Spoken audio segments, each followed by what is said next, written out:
Okay, I think I'm going to go ahead and go ahead and start and introduce our speaker for tonight. So I'm Robina. I'm the secretary of the Association of Black Psychologists Student Circle. And today we'll be having Dr. Utsi speaking to us. I'm very excited to also be a part of it and just be listening in. So Dr. Sean Utsi is a professor of counseling psychology in the Department of Psychology at Virginia Commonwealth University in Richmond, Virginia. He received his Bachelor of Arts in Psychology from North Carolina A&T State University, his Master of Arts in Rehabilitation Counseling from New York University, and his PhD in Counseling Psychology from Fordham University. He completed his clinical internship at Pace University in New York City, and prior academic appointments include Assistant Professor of Counseling Psychology at Seton Hall University and Associate Professor of Counseling Psychology at Howard University. Dr. Utsi's research interests are primarily in two areas, both of which are related to the psychology of the Black experience. First, he is interested in understanding how race-related stress impacts the physical, psychological, and social well-being of people socially classified as Black. Additionally, his research examines how trauma manifests in victims of racial violence. Other areas of interest include the role of culture as a source of coping and resilience in relation to African American health and well-being. So that's quite a bio and quite a research interest. So I'm gonna let Dr. Utsi take it from here. Thank you very much. Thank you very much. I appreciate that. I'm going to get started by telling you a little bit about in this. I got an echo. Okay, let me mute. It's not that bad. That's better. It's going now. That's fine. So I'm going to get started. Can you hear me? Rabina, you can hear me? Okay. By telling you how I got started in this line of research. As was mentioned, I went to graduate school in New York at Fordham. I'm from New York. I went to school at a time when a lot was going on in New York with regard to racial violence towards African Americans. And part of my training at NYU required me to complete a internship at a drug rehab center in Harlem. And this was at the height of the crack epidemic, the late 80s, early 90s. And so during that time, I began to ask questions about life events and the role stress plays in African American lives. And I noticed that the measures that they had available didn't really speak to the stresses that were unique to Black folk. So my interest was in developing a measure that would do just that.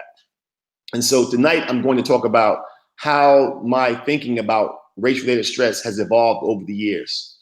And interestingly, race-related stress has become quite popular in recent years. But when I began in the late 90s, it was only myself and Cheryl Harrell out in California who were the primary movers in that area. So let's get started with the slideshow, if you don't mind. And so the title is Advances in the Conceptualization and Measurement of Race-Related Stress. Here's what I'm talking about. I think a lot of times folks think about racism and racial violence toward Black people. We think about more recent times. But the truth be told, that what's going on now with the deaths of unarmed Black men is not new. Again, in the 80s and 90s. Hey, Dr. Utsi? Yes. Just one second. Your slides aren't showing up on the screen. Okay, you know why? I neglected to do the share slides. Okay. And I also just want to let everyone know that you can go ahead and send in your questions throughout the presentation, and I'll be looking at those, and he can answer them as he goes along. But now it seems as though my computer is not moving. Okay, here we go.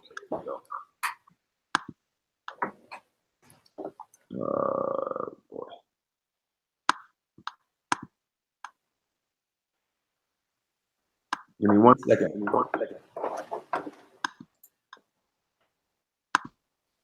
All right. Can you see the slides now? Yep, perfect. Okay. Forgive me again. So in the 80s and 90s in New York, a lot was going on that impacted how I began to look at race-related stress. One important thing to note is, as was mentioned earlier, I went to North Carolina A&T for undergraduate. When I came back to New York in the 80s, mid-80s, I came back to a host of racialized events. For example, in 1984, we had Bernard Goetz, or Bernie Goetz, the subway shooter. This gentleman was riding the subway, and one day, 4 young black men were on the subway panhandling or just messing around. They were actually teenagers, and they asked him for a quarter. Mr. Goetz pulled his revolver and shot all 4 of them at close range. One of the young men was laying on the floor. He straddles them and says, "You don't look so bad. Here's another one," and shoots him again. Bernard Goetz was acquitted of those charges, of attempted murder charges. He was convicted on gun charges because in New York there is no second questions about having a gun. It's a 1-year sentence. But as far as the shooting, he was not convicted of that. Then we had Howard Beach in '86 with Michael Griffith. He was chased by a mob of whites and ran onto the highway and killed. Then we had Yusuf Hawkins. Yusuf Hawkins was beaten to death and stabbed by a white mob in Bensonhurst, Brooklyn.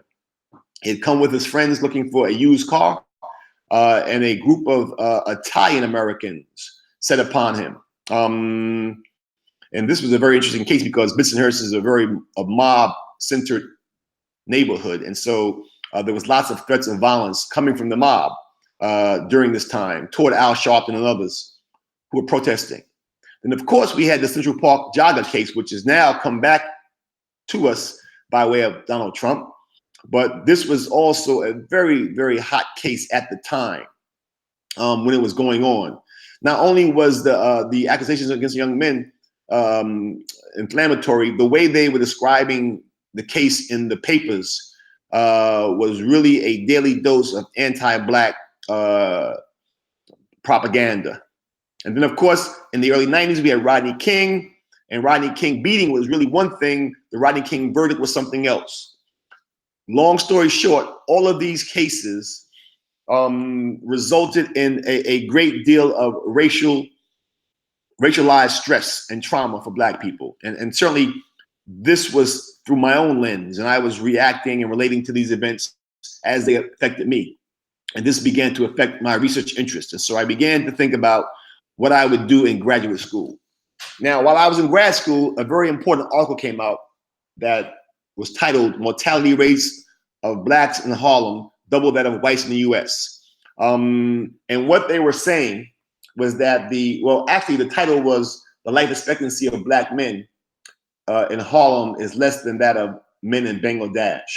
But what they were saying was that the mortality rates of Black men in Harlem, and Harlem was simply a microcosm of all other Harlems all over the country, but that Black men were dying earlier than whites and other people, and even people in Bangladesh, a third world country. And so my interest was to figure out what it was that was killing Black people and causing them to live shorter lives and lower quality of life lives as well. And so I said that, the racism that I'm experiencing must have some effect on the well-being of Black folks, particularly if you look at it over the course of 40, 50 years. The cumulative stress must take a toll on the health of African Americans. And so that began my own interest in this area. Now, there's plenty of literature that talks about the role of racism and race-related stress on health disparities and the degree to which African Americans are less well off in terms of health status than other Americans. And now recently they've been trying to make a case that racism or perceived discrimination plays a role in this area. And certainly the literature is growing daily. Here are some important findings that I think will speak to this. One is that Black folks ages 18 to 64 at a higher risk of death early death than whites. The disparities in leading causes of death for blacks compared to whites are pronounced by early and middle adulthood. This is important, folks. It's not that blacks are living fewer years. It's that the disparities are more pronounced in early adulthood. So you really begin to see a fall off in the health of black folks much earlier than you see for other folks. By ages 18 to 34 and 35 to 49, blacks are 9 times and 5 times respectively more likely to die from homicide than whites at the same age. Blacks ages 35 to 64 are 50% more likely to have high blood pressure and 2 times more likely to die from heart disease than other folks. So again, you see the early onset of these health disparities, and that's significant. Now here's something that really should make the point. Actually, after this slide right here, I shouldn't have to say anything else. If we try to make a case for racism as a source of stress, as a source of disease and health disparities amongst African Americans, here's the data that you need to know. Hypertension rates amongst adults in the Caribbean are 24% of the population. In Nigeria, is 19 to 21%. For whites in the US, it's 27%. For blacks in the US, it's 41%. 41%. 41% versus 24 and 19 for black people in the Caribbean and in Africa. Now, here's the other thing that's interesting. It's 40% for blacks in South Africa. So you can see the similarities in the hypertension rates for black people who lived under the boot of white supremacy. And that would be the similarities between blacks in the US and black folk in South Africa. Both have lived hundreds of years under an apartheid system. Even before apartheid was official, there certainly were apartheid laws in South Africa. So similar to black folk living under Jim Crow and enslavement prior to that. So you can see again, where there are white folks, black people tend to be less healthy. In the Caribbean and in Nigeria, their hypertension rates are even less than white people in the US. So this makes the case that hypertension, which is a stress-related disease, is not genetically predisposed for black people. It seems to be something that's unique to black Americans and black people living under the boot of white supremacy in South Africa. Now, here's something that we also have to deal with. There are theories that explain the hypertension rates amongst black Americans.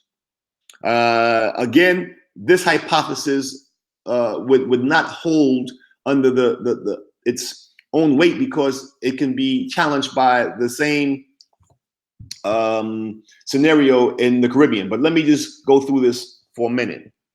The idea here is that the salt sensitivity hypothesis or slavery hypothesis, which is known by, suggests that black people who survived the Middle Passage did so because they were able to retain salt, that they had a genetic predisposition to retain salt, because most of the deaths that resulted during the Middle Passage were related to not being able to retain salt, either vomiting or diarrhea. Those were the primary causes of death. So people who were dehydrated from vomiting and diarrhea usually didn't survive.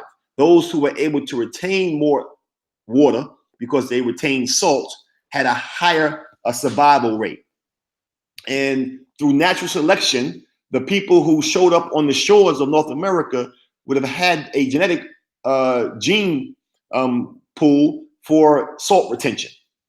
And so what caused people to survive during the Middle Passage would result in higher death rates under the stress of white supremacy here in the US. So that's an interesting theory. And there's been a lot of research or at least theorizing about this particular theory. But again, as I mentioned, if you apply this to the Caribbean, we can't explain the low hypertension rates in the Caribbean if we understand that those who survived because they were able to retain salt. But anyway, moving on. So we know that the evidence to suggest that it's the health disparities stem from chronic exposure to insidious forms of racism and discrimination, it has a strong case. Now, findings from the research focusing on Black immigrants is also equally interesting. Data on the 2000-2002 National Health Interview Surveys, when disaggregated for Black immigrants by region of birth, that allow for the development of a thesis that emphasizes the interplay between selectivity and racial context. For example, the results indicate that the grouping together of foreign-born Blacks conceals important health differentials in the population. Compared to US-born Blacks, Black immigrants from the Caribbean and Africa, etc., from minority white and racially mixed regions, i.e. Africa, South America, and the West Indies, those are minority white regions, right, have superior health, while those from majority white regions, i.e. Europe and the US, fare no better than Black Americans. So again, we see that the presence of white folk tends to correlate with the lowered health status of Black people. And again, if we look at the hypertension rates, and then we look at the data from the 2000-2002 National Health Survey, we see that, again, where you find Black people living amongst whites as minorities or in the minority, their health status is compromised. When Black people are in the majority, their health seems to fare better. A similar gradient exists amongst Black immigrants, with Africans faring the best, followed by South Americans, then West Indians, then European Blacks having the poorest health. Okay, so where does that leave us? My own work, looking at stress and coping, relied heavily on the work of Lazarus and Folkman, but we have to talk about Hans Selye first, because his stress model really is the foundation for all stress models that would come later. And the reason why I like his stress model, because it really is a model of physiology, your body's reaction to a threat and the degree to which you are harmed physically by a threat, not psychologically. So according to Selye, there are 3 stages of the stress syndrome: the alarm or reaction, which is initial reaction to a noxious event or threat. Then there's a stage of resistance, the body's adaptability to the noxious event. And finally, there's the stage of exhaustion, when the adaptation energy is exhausted. And this is really where the consequences, the negative consequences of stress are determined, at the stage of exhaustion. Then we have the Susan Folkman and Richard Lazarus model. This is the one that really informed my research early on. In this model, they have the idea of the first component is cognitive appraisal, all right? There was a stressor. The person now has to figure out, is that stressor a significant threat, right?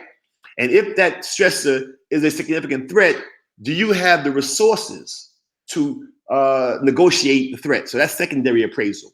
Whether or not it's a threat, then secondary appraisal is, can you manage the threat?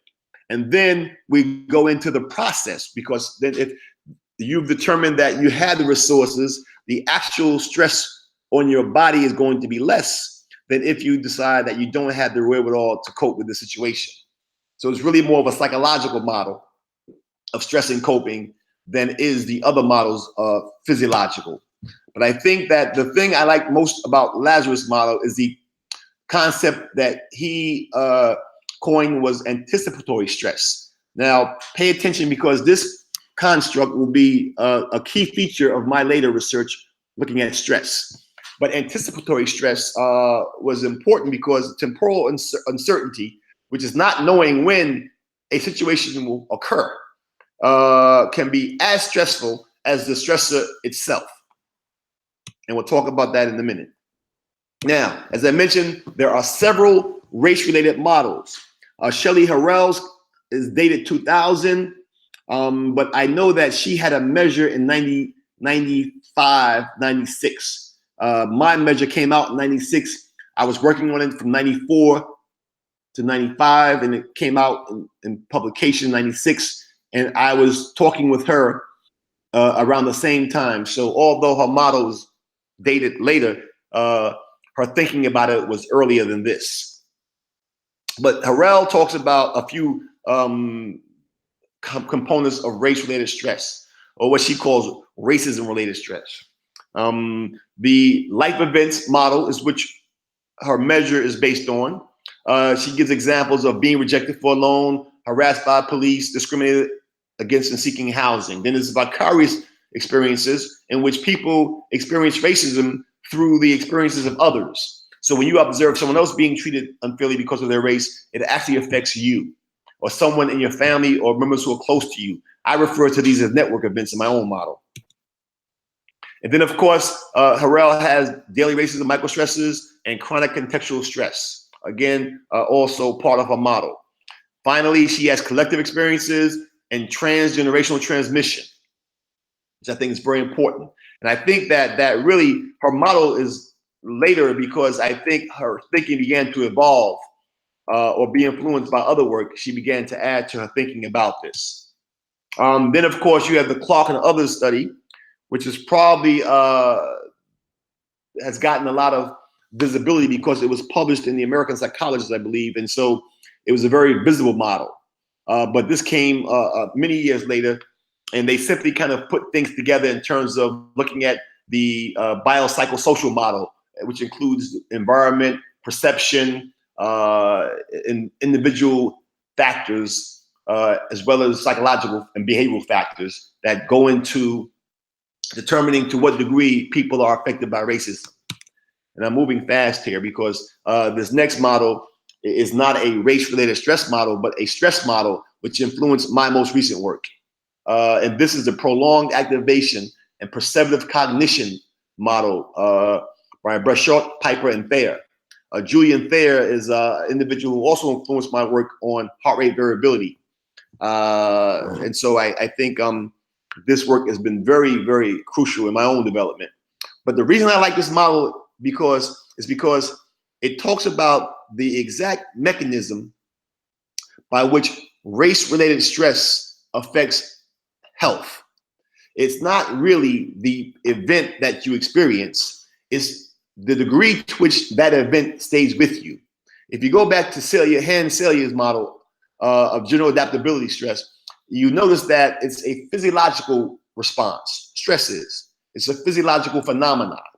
The degree to which your body is being taxed by an event that occurred and the subsequent cognitions you had about that event determines the health outcomes. So the idea that the longer the stress stays with you, the more severe consequences that you have seems to be common sense. And the mechanism by which the stress stays with you is perseverative cognition. You can't get it out of your mind. So you and I are walking down the street and someone runs by and calls us a nigger. By the time we get to the corner, I forgot about it. Next week, you're still talking about it. You're upset. You're going over in your head.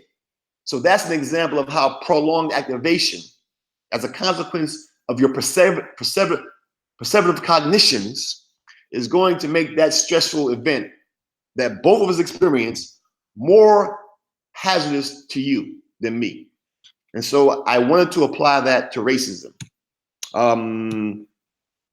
But here are a brief overview of the measures that already existed out there. Of course, the daily events hassles scale is not about racism, but more about daily events.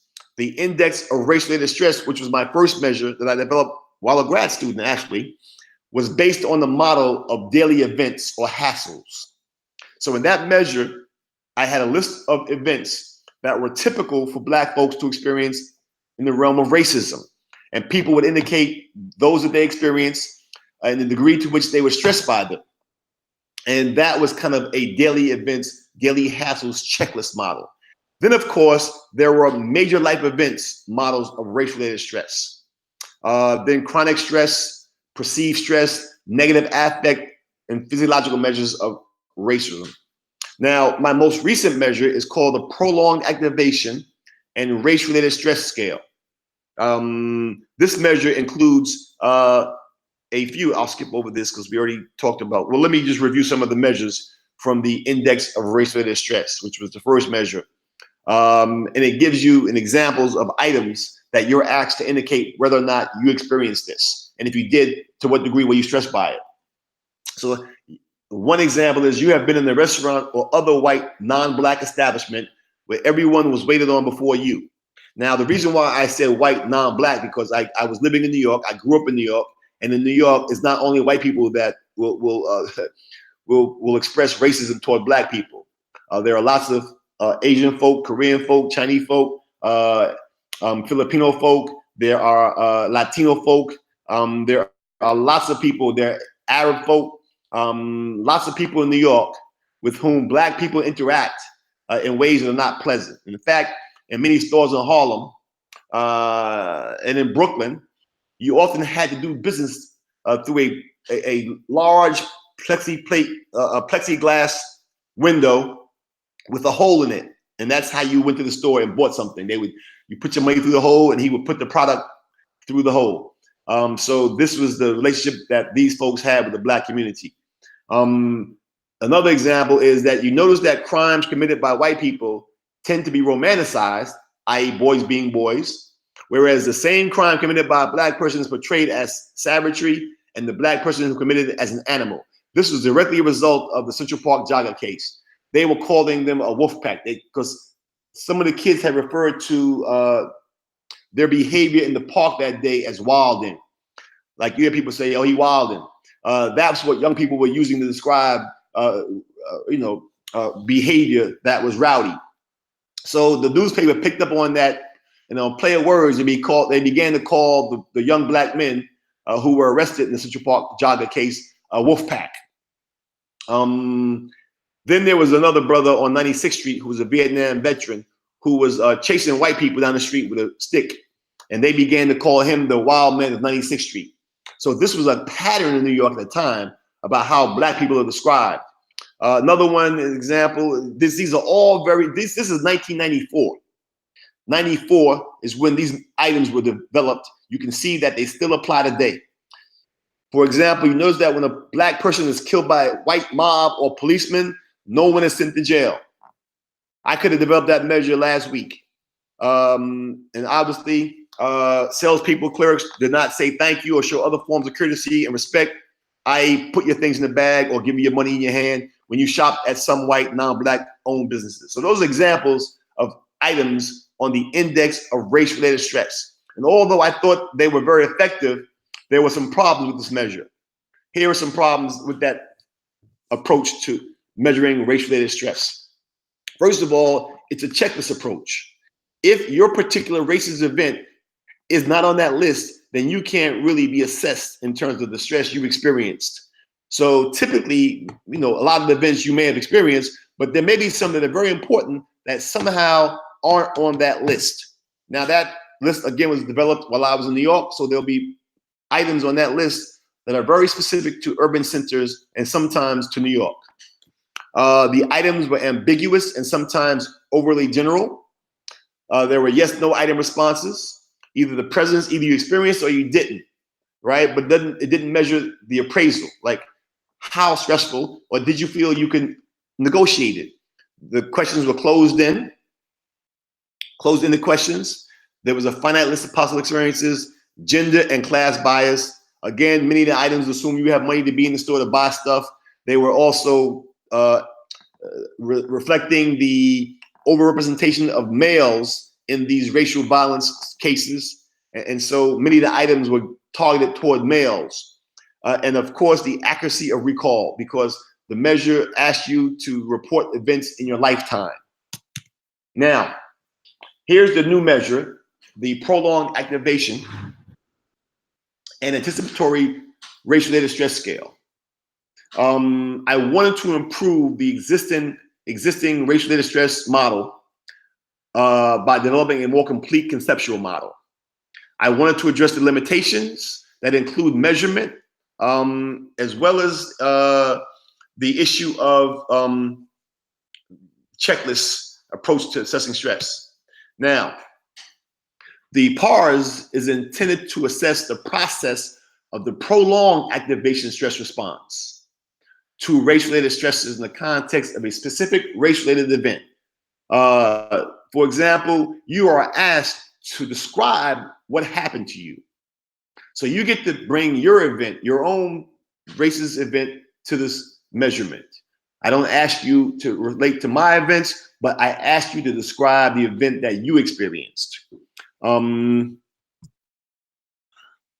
so here's the model of the anticipatory stress process, and you can see that the stressors are at the beginning.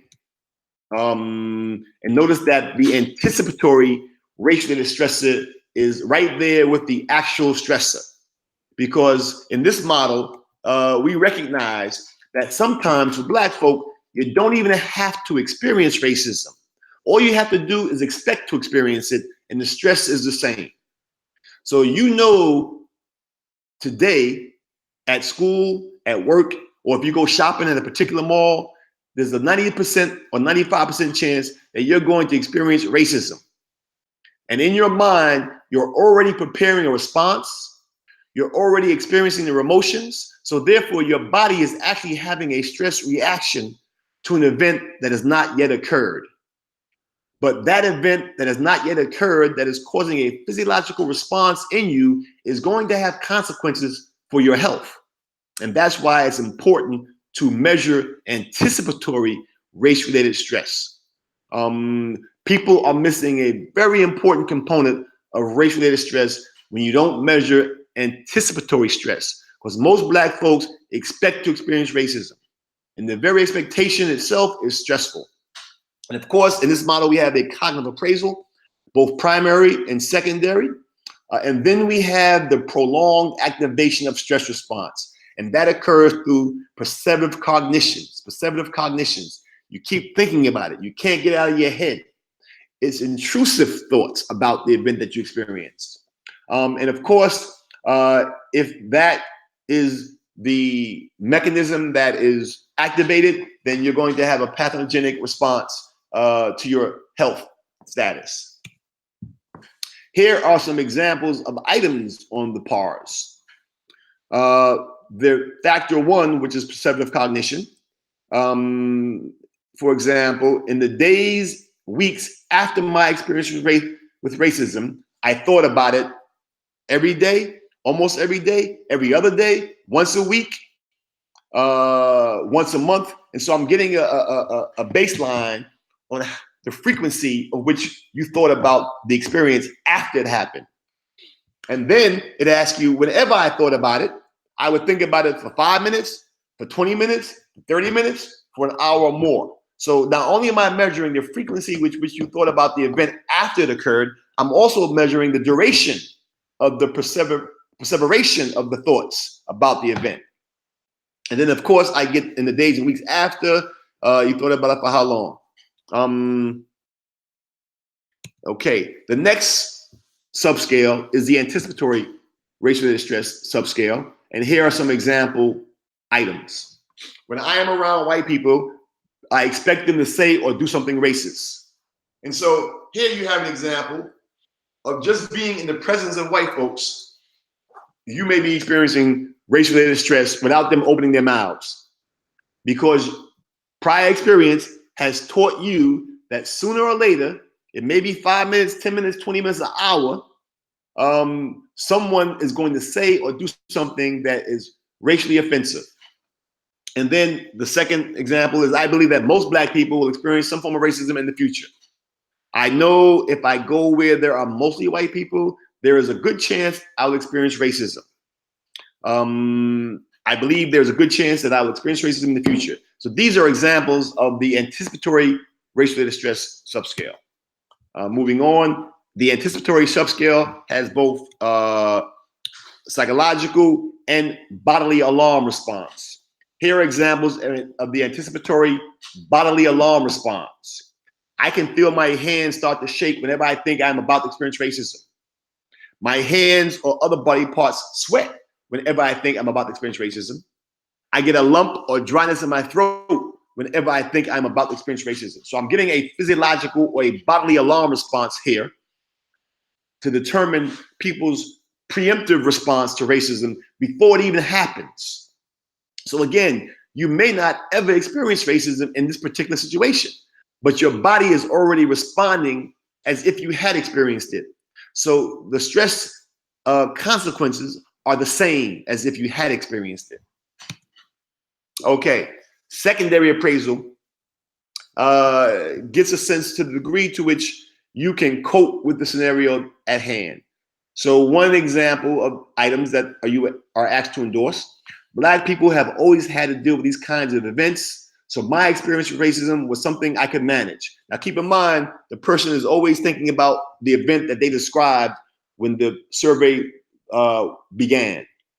So in the event they describe, they're saying that because Black folks have always had to deal with situations like this, I'll be okay. At the time the event occurred, I felt prepared. At the time it occurred, I was able to think of ways to deal with it. I felt I had what I needed to deal with the situation.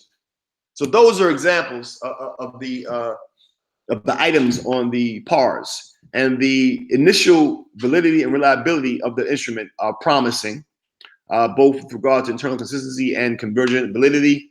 And so right there, I'll end, and I want to then take some questions from folks about the instrument or the research in general. I'm not sure of the time, but I think we have exhausted 40 minutes. All right. Anybody there?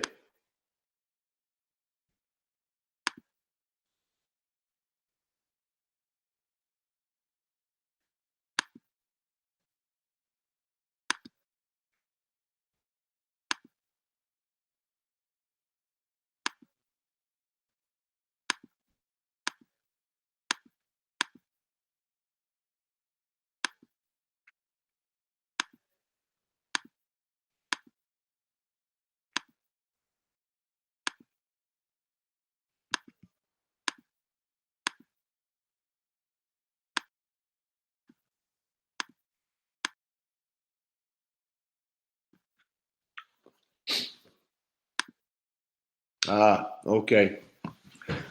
I see the questions. Okay. Thank you for your patience. I was trying to locate where the questions would be. Okay. I'd like to see a comment on the recent film Black Panther. I have argued that positive images can be helpful for those looking to mitigate stress. I have now seen counter arguments that a film cannot help Black people. I disagree. At our recent conference, Dr. Yuzi showed his documentary, and I found it to be inspiring. My question is simple. Can art, film, creativity, inspiration thereby reduce stress? That's a very good question. I haven't seen Black Panther. I've been waiting for the fervor to die down so I could see it with some not critical eye, but with some sanctity. I can kind of make sense of it for myself. But whether it's Black Panther or any movie, I think that activities that allow you to be distracted, to reframe situations that heretofore were negative, and now you have reframed them to suggest that they are in fact a source of strength, a source of pride, I think is obvious. In fact, the research on racial identity suggests that people's pride in being Black often shields them from the harmful effects of racism. In fact, many times your pride in being Black explains the experience of racism to you. And being Black, you become part of a legacy of people who had to negotiate far worse racism than we ever know. And so it becomes a source of inspiration, the legacy, to know that your forefathers survived and even thrived in the face of adversity. So I could see how a Black Panther looking forward could certainly do that. What concerns me with anything, not just Black Panther, is that I think that if we look at President Obama, for example. I kind of equate the fervor around Black Panther with the fervor around Obama. Black people were happy. I had never seen Black people so happy as I did with Obama, as I do with Black Panther. And that's a good thing. Whenever Black people are happy, I'm happy. But then several years after Obama's presidency had began, a study had been conducted in which they asked Black people, do you think you're better off today, or Black people are better off today than they were 40 years ago? And overwhelmingly, Blacks said, yes, of course we're better off today.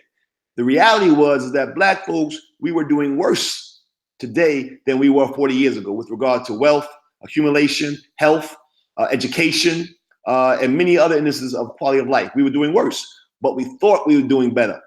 And it seems to me that when we think we're doing better, when in fact we're doing worse, is a dangerous place to be. Right? So my only concern about things external to our reality kind of allowing us to feel better is it at times can be dangerous to feel better in the face of real threats. When we have our backs to the wall and we have our dukes up, we're prepared. When we have our hands down, you can get smashed in the face. So sometimes having a Black president is having your hands down. So I would say that I understand the logic, and certainly things can make you feel better. But long term, I would say we have to be cautious about the focus on feeling better as opposed to being better. That was a long-winded response. Second question, what are your thoughts? I'm having some trouble trying to see the whole question. Sorry, Dr. I can read it out for you. Okay, my thing was not unmuting. Second question. Okay. So the second question was, what are your thoughts on using trauma-informed care to treat the psychological and physical effects of a race-related stress? On the surface, it makes sense. What I don't like to do, even with my own research on racism, the reason why I began to seek other paths for my scholarship was because I didn't want to feed the narrative that Black people are essentially crazy or maladaptive as a consequence of racism. There are many works that came early in the 70s. For example, Black Rage, a book called Black Rage by Cobbs and Greer. That followed a book by Charles Pettigrew that was called Mark of Oppression. These books were seen as trying to explain Black pathology in a non-genetic way. So it was pushback against the eugenics movement and scientific racism that was trying to couch Black deficits, be it academic, intellectual, whatever, social, emotional. They were trying to couch those deficits in a behavioral model, a genetic model, right? That it was a consequence of Blacks being genetically inferior. So these scholars, one was a Jewish scholar, the second were two Black scholars, psychologists and psychiatrists, Black Rage that is. They were trying to push back and say, no, it's not genetic, it's environmental. So although their approach was kind of a liberal approach to Black pathology, it had the same consequences. Along the same lines, in the 80s, I talked about Bernard Goetz and others. There was also a guy named Larry Davis. Larry Davis was a brother from the Bronx who was a drug dealer, and Larry Davis shot about 4 police officers. They came to rob him. He shot 4 police officers. And William Kunstler was Larry Davis's attorney. And Bill Kunstler was a white dude, a Jewish guy. He got Larry Davis off. Believe it or not, that was like way before Johnny Cochran. A dude shot 4 cops and got acquitted, unheard of. But Kunstler then took a case of the Long Island Railroad shooter, Colin Ferguson. Colin Ferguson was a Jamaican dude who got on the subway and started shooting white people. Got on the Long Island Railroad. The Long Island Railroad in New York, if you take that, there's nothing but white people. The subway, Black and Latino people. The Long Island Railroad is going to Long Island, and it's mostly white people. Colin Ferguson got on the train and started shooting white people. Shot about 6 people before he was reloading and shooting people. But they finally subdued him. Bill Kunstler became his attorney. Bill Kunstler was going to argue black rage, the black rage argument. And black folks pushed back and said, oh, no, hold up. That's going to imply that all black people are potential killers, because we're all walking around with that Colin Ferguson experience, just waiting to lash out. And so my thinking is when we're using terms like trauma-informed treatment to deal with racism, we begin to pathologize the experience by pathologizing the approach to treatment. Even in suggesting it requires treatment, then makes black people patients. So if we have something, if our experiences, right, require treatment, that means we are perpetual patients. I'm concerned about that.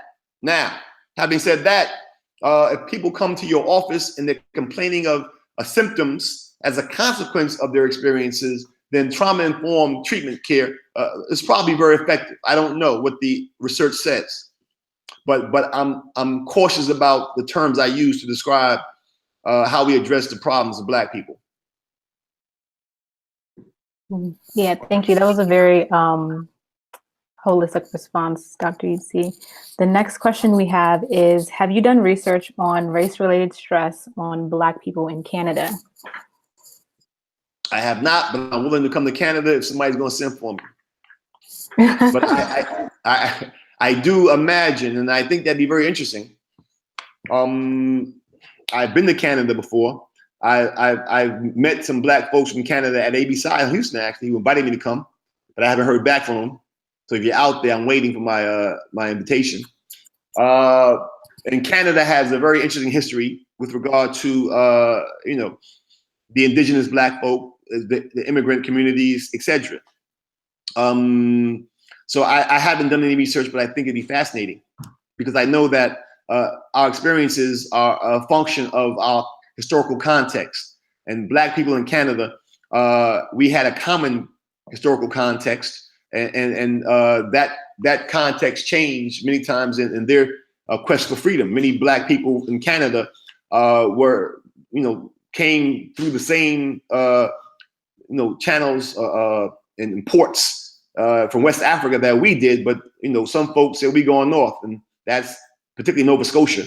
That explains the black presence, but of course we have Caribbean and African immigrants who've come.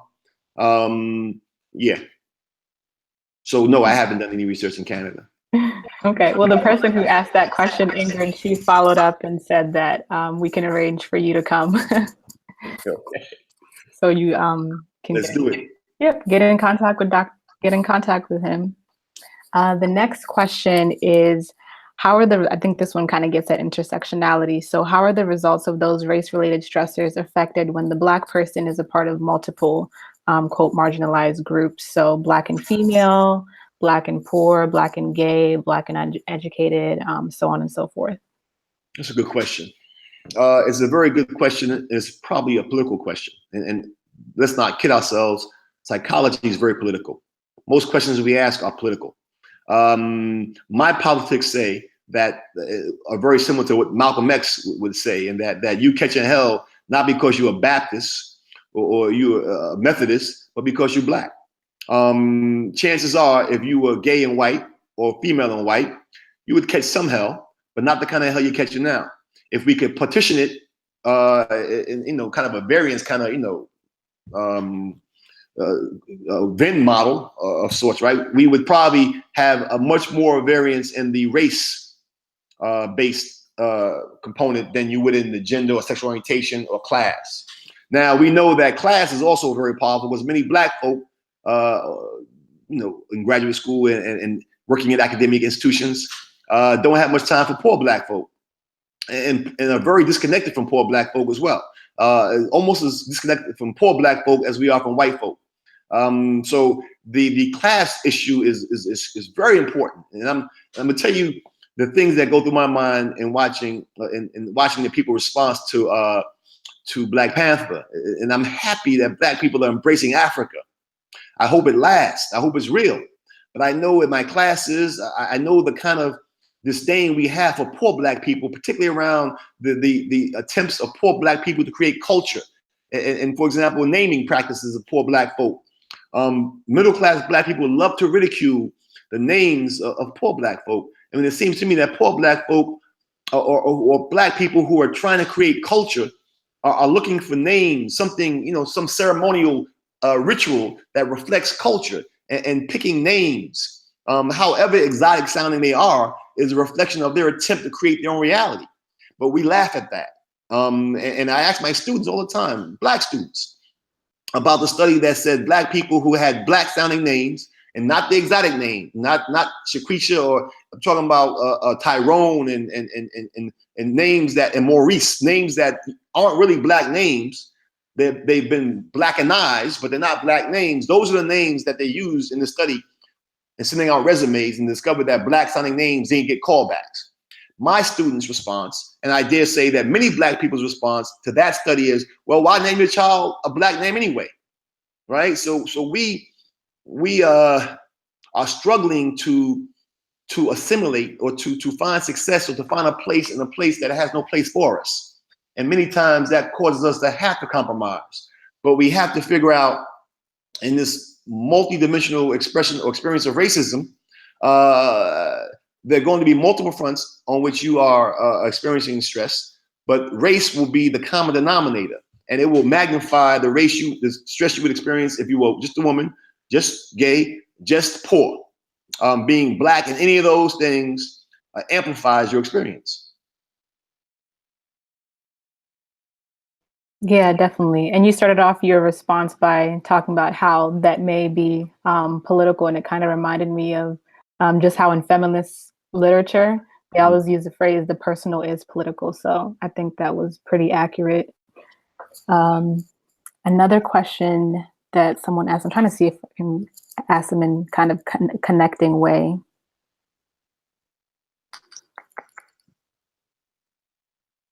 I'll just go ahead and read the next one. What pushback or difficulties have you had in getting funding for your work or getting your work published? And then the second part of that is, what is the reception of your findings by Black and non-Black groups? So I can ask the second part once you finish that first one. It's a good question. It's not been easy.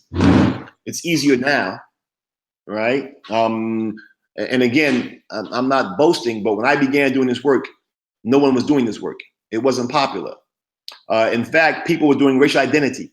Many of the racial identity scholars are doing racial-related stress now, because it's easier now. But I have a collection of reviewer comments. I was going to do a study on reviewer comments on my work, because I was getting bizarre comments about my work. People were in denial. They were projecting their own stuff onto the reviews that they were doing around my work. So it was very difficult. My first publication, a Black person, a very, very renowned Black scholar, was the action editor on my article. And I like to believe that it made it eventually, because she knew what was happening in terms of the reviewer comments. But I also think that sometimes Black people are gatekeepers, and that they are also cringing or concerned about what the editors or the editor-in-chief will say about their work in terms of their review process. So I began to save my reviews, and I was going to do an article about the reviews. But what I did was another article that looked at a very similar process. It was looking at the defense mechanisms that white psychology trainees use when race comes up in therapy. Now that seems different, but it's very similar. It's just like saying when race comes up in a research article, what is the reviewer's defense mechanisms? I simply did that with clinical work. I wanted to see what defense mechanisms would white clinicians or trainees use if race came up in the counseling session. And in that article, actually, I got more bizarre feedback from my reviewers. For example, one of the items says that you are a trainee working at an internship site in a predominantly Black neighborhood. You have a Muslim family that you see, and your black male supervisor has required you to attend a Nation of Islam speech by Minister Louis Farrakhan, so you can become sensitized to your client's cultural context. What would you do? And so it was really it was amazing the responses I got to that item. The item was intended to be provocative, but the reviewers weren't the ones that were supposed to be provoked by that. The people taking the measure, but the reviewers could not let that go. One reviewer was even talking about the dream that Martin Luther King had and how this was counter to his dream. And even, again, another black scholar who you all probably know was the action editor on a different journal for this article. And I had to write him and tell him, please look at those reviews and tell me what you think, because they were bizarre. So consequently, I got another shot, eventually got published, but it was very difficult because people have a reaction to your work. And then if I'm keeping them 100, many times black reviewers are feeling like there's not enough room for all of us. So they are typically more harsh than some of my white colleagues about that work. So it's really interesting. And you could do research on racism. Thank you for sharing that. And that last bit is kind of discouraging to hear that, especially other Black folk kind of feel that way when our voices are not even that much in the literature as it is. And so I think that, that kind of. Let me just clarify that. Again, that's been my experience. Mm-hmm. And it's not really about the individuals, it's about a phenomenon, right? And Bill Cross talks about this in his book, Shades of Blackness, when he talks about the concept or the phenomena of spotlight anxiety. The idea of spotlight anxiety is that many times Black folks are anxious by the behavior, or made anxious by the behavior of other Black folks in the company of white folks. Right. So you can imagine you are at your school and your program and you and your colleagues going out for lunch. Right. You and your colleagues going out for lunch, and there's a Black man who is begging on the corner and he comes to beg from you all. Many times the Black person in that crowd will feel anxious about the behavior of that man begging because it shines a light on them. And that's an example of how we become kind of ashamed of or we feel anxious about the behavior of other Black people when we find it to be embarrassing to us. And so I think that when I'm encountering reviewers, they're responding to my work in terms of how it affects their presentation to their, I don't want to say bosses, but the editor-in-chief, for example, in this case. But there are many, many, many Black scholars, and I would dare say most Black scholars, that are very supportive, that really are fighting to see more work in journals. And that's probably closer to reality than my limited experience. So don't feel down by what I said. Of course. Thank you for that. And I think that answers that second part of the question too, about the reception of it from Blacks and non-Black groups. So someone asked what your thoughts are regarding exposure to violence in terms of videos of police killings of Black people. Yeah, it's obviously very traumatic. I don't watch them. I don't even watch fights. YouTube, you know what I'm saying? Psychologically, even if I'm not traumatized, I'm not afraid to watch the violence. I don't want to have to process. And so I have become self-regulatory, and I'm guessing many of you out there now also regulate. Probably was a time that you would see something on YouTube or Facebook and you would say, oh man, what happened? And click on it and see what happened and watch it, right? Now you probably, only if it's really, something that's repeatedly coming across your timeline, might you watch it. And so you begin to regulate your exposure because you recognize the traumatic effects of overexposure. And so it's like racism. I don't think people become immune to it. It's not like you get used to it. It's like racism. And keep in mind that the racism we experience is in a historical context. It's not simply us. We are experiencing that racism in the context of the intergenerational transmission of our forefathers' racism. So my parents experienced racism, and they internalized and incorporated those experiences and how they socialized me. So in essence, before I was even out the house, I had already experienced my parents' racism, right? They had taught me to cope with racism as they had cope with their own. So we're not only experiencing it for ourselves, we're experiencing the racism of generations before us. So the same thing with the trauma. When we see these events, when we see stuff on YouTube, and we see something happening to Philando Castile or Trayvon Martin.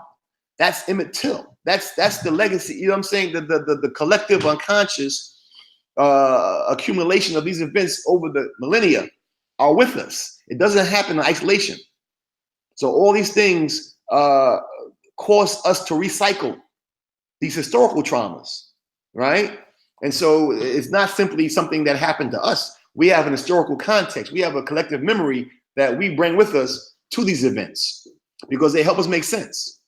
I remember some years ago when they had the Duke lacrosse case, right?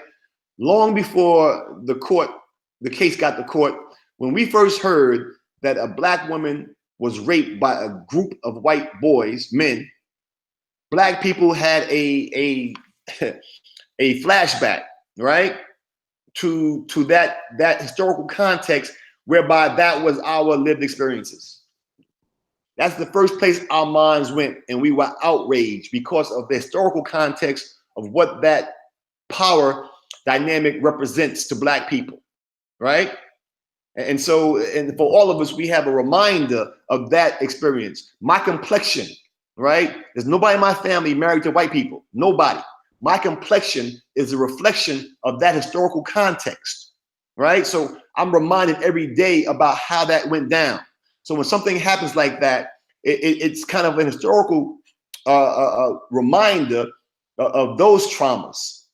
So the same thing happens with these YouTube videos that we're watching. These things aren't being watched in isolation. They're being watched with an historical context, whether we're conscious of it or not, it's there.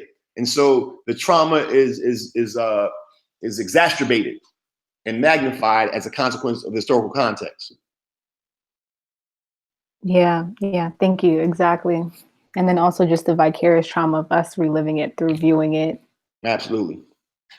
Yeah. So in addition to that question, the person's follow-up was, how does that fit into your model? And well, the model that you showed in terms of psychological and physiological effects, which you may have touched on a bit there. Yeah. The reason why I don't watch those videos, because sometimes some of them get stuck in my mind, right? And I'm thinking about them when I don't want to think about them. Not only with the violence, but with other things. But sometimes when you're thinking about things when you don't want to think about them, you figure out ways to avoid that feeling, that experience. And so the idea that I'm going to perseverate on these videos, and even when you're not perseverating, YouTube or Facebook or Twitter is perseverating for you, right? So even when you have forgotten about it, here it comes again, right? So there's like a collective perseveration. You can't get it out your mind because it's constantly coming across your timeline. So it really actually fits quite neatly in my model in terms of perseverative cognition. But this, in this instance, is not self-perseverative. It's kind of being imposed on you from your timeline, your social network. Okay. And going off that, someone is wondering how they can get access to your new measure. They're conducting a research study on Black Caribbean immigrants in the United States and Canada, and they would love to use the measure. It's published in the Journal of Black Psychology, but if you write me at SOUTSEY at vcu.edu, I'll send you a copy and the article. Okay, cool. I'll send them that email too, so they can get in contact with you about that. Someone agreeing that culture is very much needed and required for a collective identity. Where do you think that we can begin considering the systematic division of Black people within the diaspora? Repeat that question again for me. Hold So, on. Can you hold on 1 second? Let me.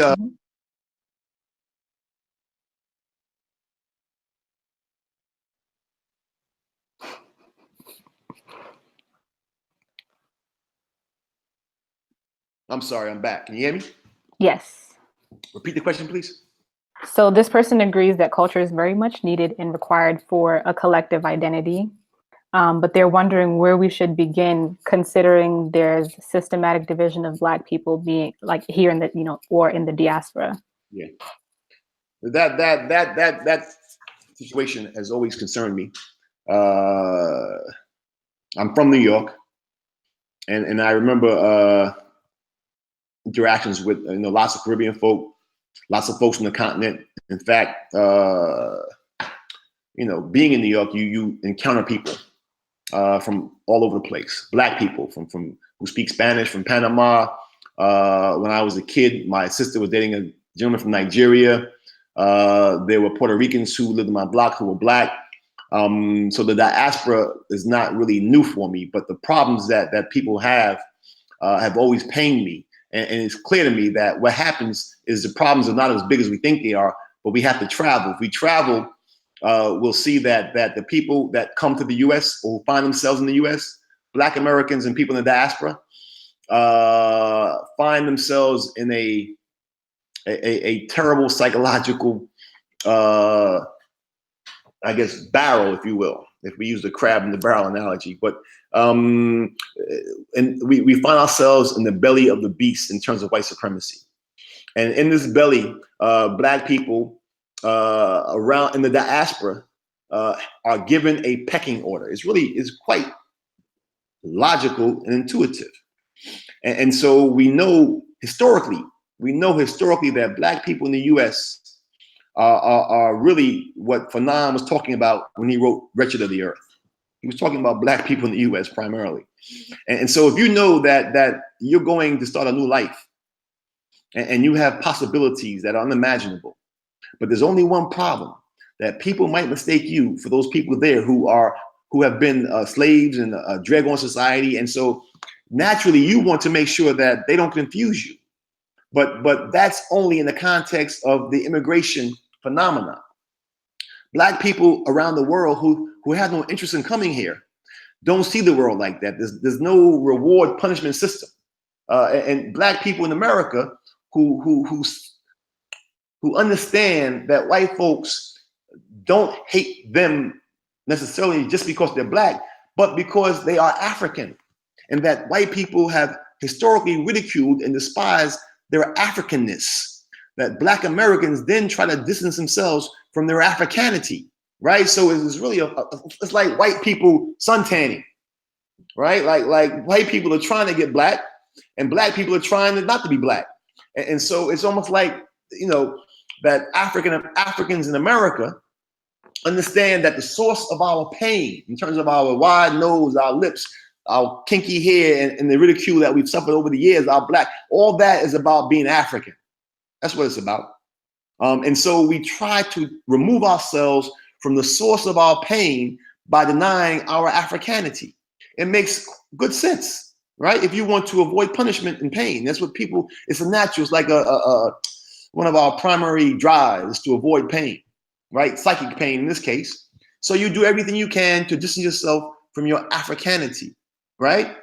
And so it creates a dynamic when you have people here who are trying to distance themselves from their Africanity, and people there who are trying to distance themselves from your Blackness as a function of its American interpretation, is going to make for a bad mix. Because what happens is things get expressed, things get said that are hurtful, right? And then it's hard to recover.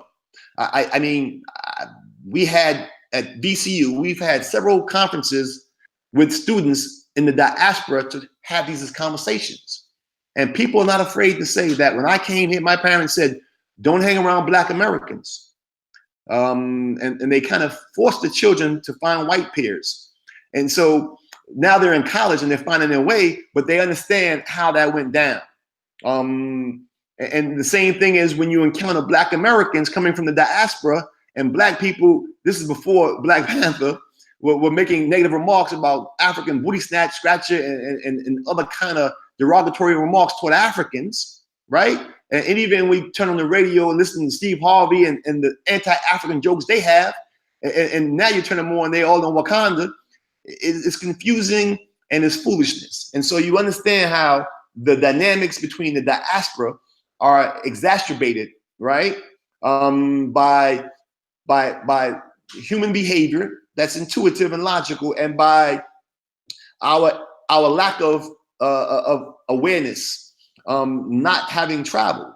When you encounter people in other places, they don't have the same worldview as the people who come to America. And many times the people who come to America, unfortunately, the people who immigrate to America that are often accused of being conceited or arrogant, is, I think I hear that a lot, right? Chances are those people, those are individual characteristics or traits. Those people were probably arrogant in their country of origin. It's not necessarily because they are African or Jamaican that they're arrogant. They're arrogant because of class structure. And typically they look down upon poor people in their country, like middle-class Black folks here look down upon poor Black people here. So it really is, a very simple solution is to travel. Go and meet Black people in the diaspora on their own terms. When you meet them in America, it's not on their terms, it's not on our terms either. And you find a very crazy mix. And so it's not healthy. And you don't get healthy responses from people in unhealthy situations. That's what's happening with that. But I think, and this is my new study, and I'm presenting at ABPsi. I'm developing a measure. I'm always with these measures, right? But I believe that Black people in the diaspora, regardless of what we say, like on the surface or how we think about other Black people, deep down, somewhere in the subconscious or the unconscious, we know we're connected. Whether it's good, bad, or indifferent, like family. You don't always like your family, right? Sometimes your family are offensive, sometimes they're arrogant, sometimes they just get on your nerves, but you know your family. And so I'm trying to figure out how to measure the degree to which African people, even when we have no obvious connections besides complexion, there's still a connection that is a much deeper connection that we understand, even when we can't articulate it, even when we think there are differences, even when we think that somehow we are privileged or above. We know that we are connected. And so I think that there's lots of work to be done. That was a long answer, wasn't it? I mean, you just packed in so much in there, but it was all just very relevant, especially that point you made about how, we're basically socialized to hate ourselves or dislike our features. And then you turn around and you see, them kind of trying to embrace or get the features that we have. But yeah, thank you so much for that response.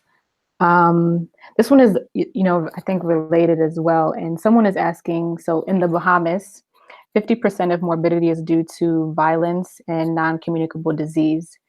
They say that racism is not as salient as an issue there in the Bahamas as it is in the United States. So how important is race salience in your work or in this work that we do?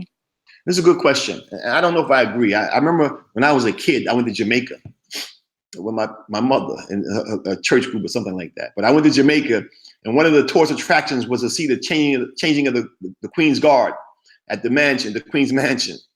But here we were in a Black country, but white folks were really in charge. If you go to West Africa, Central Africa, South Africa, even though you are in a predominantly Black country, right? The ghosts of white supremacy are nearby. Black people are reminded that they are sometimes second-class citizens in their own country, even when there's no white people present, to impose that. So I don't know if we can say because white people are absent that racism is absent. In fact, I would argue the opposite, that racism is more dangerous in the absence of white people because you don't see it. It's like gas, right? You can't smell it, but it'll kill you. And here in the U.S., it's in our face, and Black people are at their best when we're on our heels. So I think that's why even you notice the behavior of diasporan folk at college. Many times in the Black Student Union, the NAACP, you don't find a lot of non-American born Blacks engaged in that, because many Black folks who come here from other places come here for business. They get an education, they get out of there. Black folks from this part of the world are conditioned, socialized to shake shit up. I mean, we in there changing stuff. In the president's office protesting, it happened at my school. The Black folks were sitting in the president's office. Black Americans somehow are burdened with this idea that we are responsible to eradicate racism in the world. And it is a burden that we embrace wholeheartedly, but there are consequences for that. And that may explain, in many instances, the achievement gap between foreign-born Blacks and native-born Blacks, other than the self-selection that the foreign-born Blacks who get here are very privileged. And so there's already a skewing of the subject pool, but the idea that American-born Blacks are socialized to engage racism wherever we see it, and we have a superhero like lens to see it, like Superman. I don't know who in the Black Panther had it, but whoever got that X-ray vision where you can see it, that's how Black Americans see racism. Even if you're thinking about it, we can tell you're thinking about it. And so the burden of having to negotiate that is incredibly immense. But here's the other thing, because people, when they come from the continent, right, it don't take long for them to have the Black American experience. In fact, many times, and I've seen this in my own family, when people have immigrated from West Africa and they've come having no feelings about white people, really just kind of neutral, right? If anything, a little positive in a strange kind of way, right? But that's another story. But after about 3 months, 4 months in the US, it's crazy, like radicalized. Even Fela Kuti is like the Nigerian James Brown in terms of radicalized musician, entertainer, activist. He was radicalized in the US. He was dating a sister from the US. When he came here, before he came in, he was singing pop music. After he came to the US in the 70s, 60s and 70s, he was never the same. Because when you're in the belly of the beast, you can't ignore it. But when you're in an entirely Black society, you can ignore it, or you don't have to see it, but it doesn't mean it's not there and not affecting your health or your well-being. So even though you don't see it, I'd argue that it's still there. You just haven't figured out how it's affecting you. Right. Okay. Thank you. Thank you for that, and helping us kind of think of it in that way as well. So this will be the last. I hope I don't offend anybody from the Caribbean or the continent. Real. Yeah, no, that is real. And people are appreciating you giving that perspective too. So this will be the the last question we take, just to respect everyone's time.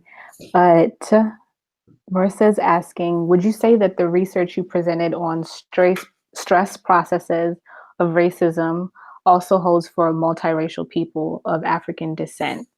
And if not, why might stress process differ? That's a good question. And that's a very politically laden question. Multiracial of African descent.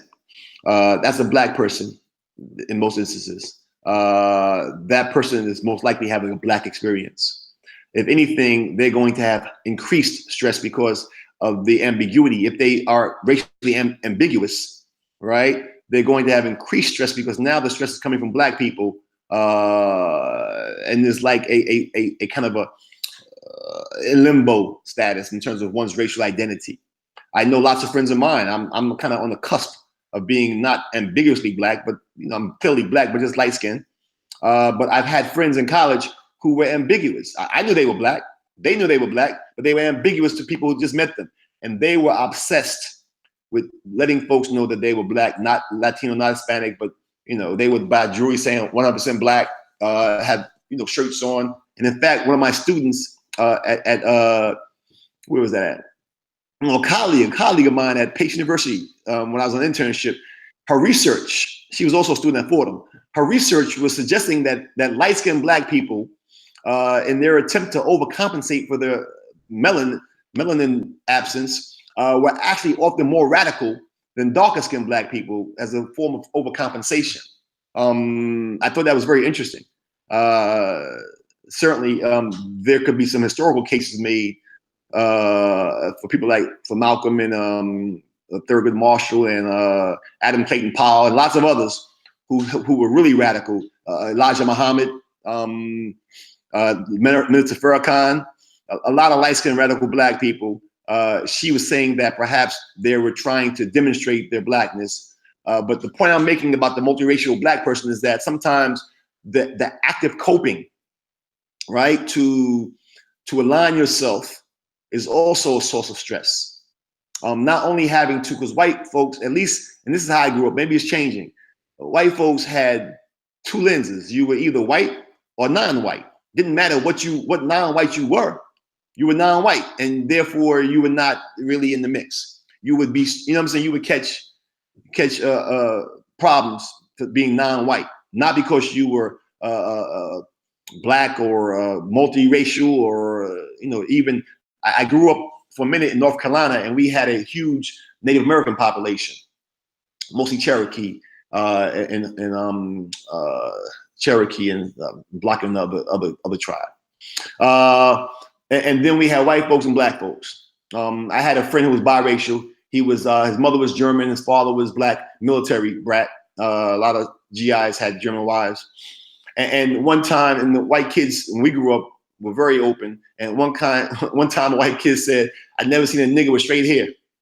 And so my friend Lester was very conscious about even how white people interpreted his race. And certainly when Black people are jonesing, or I don't know what they call it, they snapping or whatever. Drowning. Right. Your racial ambiguity became fair game, right? And so it's been a source of stress for Black people. But I think historically, for folks who are older, the racial ambiguity also had implications for slavery and how you became racially ambiguous. But yeah, so the short answer to the question is yes, it's probably more stressful, or the model would work, but I'm guessing that there are exacerbating circumstances or aggravating circumstances. Yeah, definitely. Thank you so much for your presentation and for answering the questions. And thank you everyone that's tuned in to ask questions. I just have a couple of announcements, that's all, Okay. to make, and then you can have final word. But as you have seen in the chat, Brittany, she's our ABPsi Student Circle Strategic Planning Chair, and we'll be having a Student Circle retreat at FAMU, April 5th to the 7th, and the theme is Know Thyself. So I'll post that in the chat too, so you all can just have direct access to the link and see the flyer and everything, and also her email. And then the end of this year is, well, not the end of this year, this summer, I'm thinking of end of academic year. This summer we have our 50th convention, and the theme is going to be Building for Eternity, and that's in Oakland. So you don't want to miss that, especially all those Black Panther fans. But I'll also post a link for that in the chat, so you all can have direct access to that. And Dr. Yutsi's email is there as well if you want to get in contact with him to follow up about the research, getting him to Canada for more research as well. And that's all I have for right now. Doug, do you have any last words? Well, thank you for having me. I enjoyed the discussion. I wish we would be in person so we could kind of give and take, but I appreciate the feedback. The questions were very good. I hope to see you all at ABPsi. The documentary that I've just completed, someone referenced it on Black psychology. I've actually massaged it some more since you last seen it, so it's really actually quite a lot better. I thought it was good before, but nice. I'm happy with it now. So I'm hoping to show it at ABPsi. That's the plan. I'm also at Virginia State at the conference in April, I believe. Oba can tell you more about that. But so if you have a chance to check it out, please do. And one of the things I forgot to mention about the student circle retreat is that Dr. Yutsu will be one of our main guest speakers. So if you want to hear him talk more, meet him in person and ask him more questions, and you have an opportunity to do that as well, April 5th to the 7th. Yeah, let me post that now before you all log off.